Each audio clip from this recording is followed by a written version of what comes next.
never slow up, no I don't take shit. I got no love for the fakeness. If you wanna play tough and wanna hate this, I'll always show up. I don't ever slow up, no I don't take shit. I got no. Cinta memang tidak memandang usia. Di film ini kita akan melihat bagaimana seorang bocah yang masih puber berusia 15 tahun jatuh cinta kepada seorang wanita yang berumur 36 tahun, 2 kali lipat daripada umurnya. Tapi itulah yang namanya cinta. Film berjudul The Rider, kita akan melihat bagaimana perjuangan dan indahnya mereka menjalin cinta. Daripada penasaran, langsung aja yuk kita tonton filmnya. Film ini berlatar di negara Jerman, jauh mundur tahun 1958. Kita diperkenalkan pada seorang bocah namanya Michael. Sedang berada di kereta, harus turun karena dirinya tidak enak badan, entah ada di mana. Dia pun mencari pertolongan, akhirnya ada seorang wanita yang menolongnya. Wanita ini namanya Anna Smith.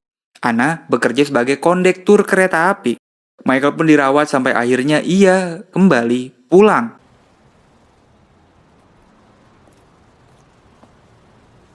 Nah, Michael ternyata terkena penyakit yang membuat dia harus dikurung selama 3 bulan. Isoman.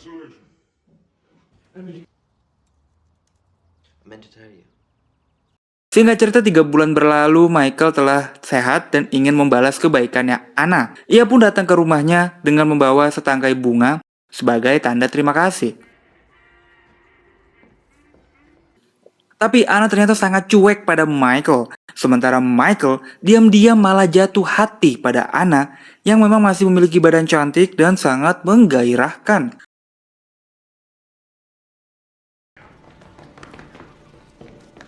Michael pun gak mau menyerah gitu aja. Hari-hari berlalu, ia pun secara rutin datang ke rumahnya Anna untuk mendapatkan perhatiannya. Akhirnya Anna malah jadi kasihan pada Michael, seorang bocah culun yang baru puber, yang selalu membantu dirinya. Take off your clothes. Anna pun mulai menanggapi Michael dan mulai menggoda yang masih sangat polos ini. Anna ternyata gemes melihat Michael yang baru berumur 15 tahun, masih sangat polos dan ting-ting tidak tahu apa-apa. Dengan penuh kelembutan, Anna membelai lembut Michael, memberikannya sentuhan magis yang membuat Michael jadi meremelek. Akhirnya untuk pertama kalinya Michael merasakan indahnya bercocok tanam. Sudah tentu hal ini membuat Michael sangat senang. Sangat bahagia bisa merasakan sesuatu yang belum pernah ia rasakan sebelumnya. Hari-hari selanjutnya Michael pun makin rajin dan rutin datang ke rumah Anna untuk melakukan olahraga cangkul-mencangkul bersama-sama. Bahkan Michael pun sampai tinggal di rumahnya Anna supaya setiap hari mereka bisa selalu olahraga, supaya badan mereka jadi sehat, bugar, dan full senyum. Benih-benih cinta mulai menghiasi hari-hari Anna dan juga Michael. Perbedaan umur yang sangat jauh ternyata bukan penghalang bagi mereka berdua.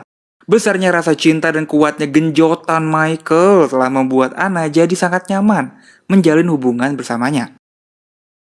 Namun ada satu kebiasaan Anna yang sangat aneh, yaitu Anna selalu meminta Michael membacakan sebuah buku setiap habis bercocok tanam. Tentu Michael pun tidak banyak tanya, apapun akan dia lakukan asal dapat jatah ya guys. Kira-kira kenapa sih Anna selalu minta hal seperti ini? Tonton sampai habis ya. Singkat cerita, Anna mendapat promosi jabatan mengharuskannya untuk pindah rumah. Hal ini membuat Anna jadi galau karena dia harus memilih pekerjaan atau Michael. Tapi Anna nggak mampu menceritakan hal ini kepada Michael. Justru mereka malah bertengkar. Sebenarnya mereka berdua sering berantem, namun karena besarnya rasa cinta, selalu berhasil kembali baikan lagi dan lagi. Dan setiap pertengkaran selalu berakhir dengan adu mekanik cuy. Michael nggak tahu kalau Anna akan pindah rumah, sedang asyik bermain sama teman-temannya yang masih bocah-bocah ini. Di saat inilah Anna diam-diam meninggalkan Michael tanpa meninggalkan salam perpisahan. Tidak ada surat, tidak ada senyum, Anna langsung meninggalkan Michael begitu aja. Betapa kagetnya Michael melihat Anna pergi meninggalkan dirinya. Separuh jiwa Michael seakan hilang di bawah Anna. Lu nggak tahu sih cuy rasanya. Akhirnya Michael kembali ke rumahnya dan menjalani hidupnya walau di dasar hatinya, bayang-bayang Anna masih menghantui cuy. Singkat cerita, Michael sekarang duduk di bangku kuliah, dia belajar di Fakultas Hukum dan terpilih mendapatkan sebuah seminar.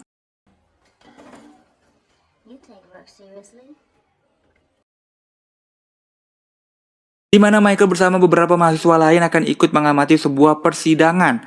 Bukan kaleng-kaleng, ini adalah persidangan kematian 300 orang Yahudi yang katanya dibunuh secara sengaja. Dan disinilah semua kenangan Michael kembali muncul saat hakim menyebut nama Anna, sosok Anna yang menghiasi masa lalunya berada di depan matanya. Yes. Anna Smith dituduh membunuh 300 orang Yahudi dan akan menghadapi tuntutan yang sangat berat. Apalagi semua saksi yang ada selalu memojokkan Anna, bahwa dialah dalang di balik ini semua. Saying we all is easier than saying I. Semua bukti-bukti dikeluarkan untuk membuat Anna jadi bersalah. Apalagi hakim menunjukkan sebuah surat yang ditandatangani oleh Anna. Walaupun Anna menolak dan membantah, tapi dia tidak bisa berbuat banyak. Akhirnya hakim pun menyuruh Anna menulis supaya melihat apakah surat ini tulisan Anna atau bukan. Hakim pun memberi sebuah kertas dan pulpen. Anna sangat lama terdiam, meratapi kertas kosong. Dan akhirnya, secara mengejutkan Anna malah mengakui kalau dialah dalang dari pembunuhan massal ini. Nah, dari sinilah Michael tersadar kalau Anna tuh buta huruf. Itulah mengapa Anna selalu meminta Michael membacakan dongeng, mengobati kekurangan yang ia miliki. Michael pun tidak diam, dia berbicara pada dosennya kalau Anna buta huruf. Dosennya pun menyarankan Michael untuk menemui Anna di penjara. Siapa tahu hal ini bisa mengurangi masa tahanannya Anna. It's perfectly clear. You have a moral Come. Certainly the sentencing. Di sini Michael sebenarnya galau apakah dia datang atau tidak. Nah, untuk menghilangkan rasa galaunya, ia pun menggenjot mahasiswi di kampusnya, cuy. Dah. Michael pun datang ke penjara, namun ia mengurungkan niatnya karena takut jika hubungan masa lalu dirinya terbongkar kepada publik. Akhirnya Anna dijatuhi hukuman seumur hidup, sebuah hukuman bagi kesalahan yang tidak pernah ia lakukan.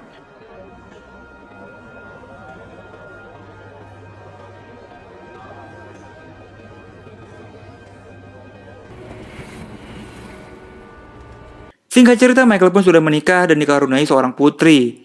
Namun pernikahannya tidak berjalan mulus, sehingga Michael menjadi single parent. Nah, kesendirian yang dia rasakan membuat kembali mengenang masa lalunya sama Anna. Ia pun membongkar kembali tumpukan buku-buku yang ia bacakan untuk Anna dan dia rekam satu persatu lalu dia kirim buat Anna. Open it.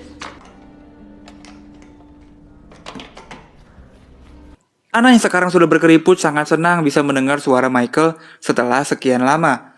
Rekaman Michael membuat semangat kembali muncul pada diri Anna. Anna mulai belajar menulis secara otodidak. Begitupun Michael yang secara rutin mengirimkan rekaman suara berbagai buku untuk Anna.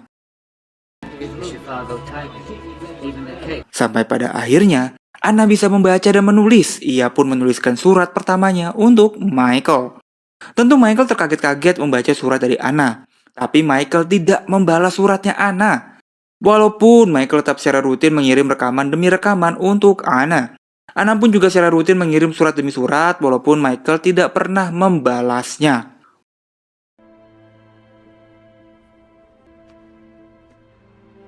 Bertahun-tahun berlalu, Michael pun ditelepon oleh pihak penjara. Ternyata Anna segera bebas.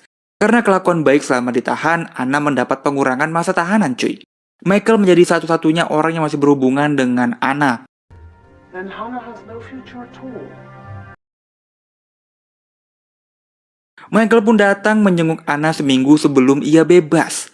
Namun, Michael justru sangat cuek kepada Anna. Anna yang mengharapkan senyum bahagia dari Michael harus menerima kenyataan kalau Michael sangat dingin. I've got a friend who's a tailor. Cultural stuff I can sign you up for. Quietly or we can make a fuss. 1 minggu berlalu, Anna pun akan dibebaskan dari penjara. Michael datang dengan membawa bunga menyambut Anna. Namun, Anna sudah beda alam. Anna memilih mengakhiri hidupnya dan meninggalkan Michael dalam kesendirian. Anna meninggalkan sebuah surat untuk Michael, sebuah rasa terima kasih karena telah mengajarkan dia membaca dan menulis. There is money in the old tea tin. Anna pun pergi dengan membawa perasaan cinta kepada Michael. Begitu juga Michael yang sebenarnya masih sangat mencintai Anna. Namun takdir berkata lain. Di akhir film, Michael pun mengajak anaknya untuk datang ke makam Anna dan menceritakan kisah asmaranya dengan Anna. Film pun selesai. Sungguh kisah yang sangat mengharukan ya cuy. Michael memang terlahir dari keluarga yang kaya, berbeda dengan Anna yang terlahir sebagai kaum pekerja. Apalagi umur mereka yang jauh membuat Anna memilih mundur dan membiarkan Michael mengejar masa depannya. Tapi hati tidak bisa bohong. Mau dikata apa tapi rasa cinta mereka begitu kuat. Makasih yang udah nonton, jangan lupa like dan subscribe. Gua cabut dan bye-bye.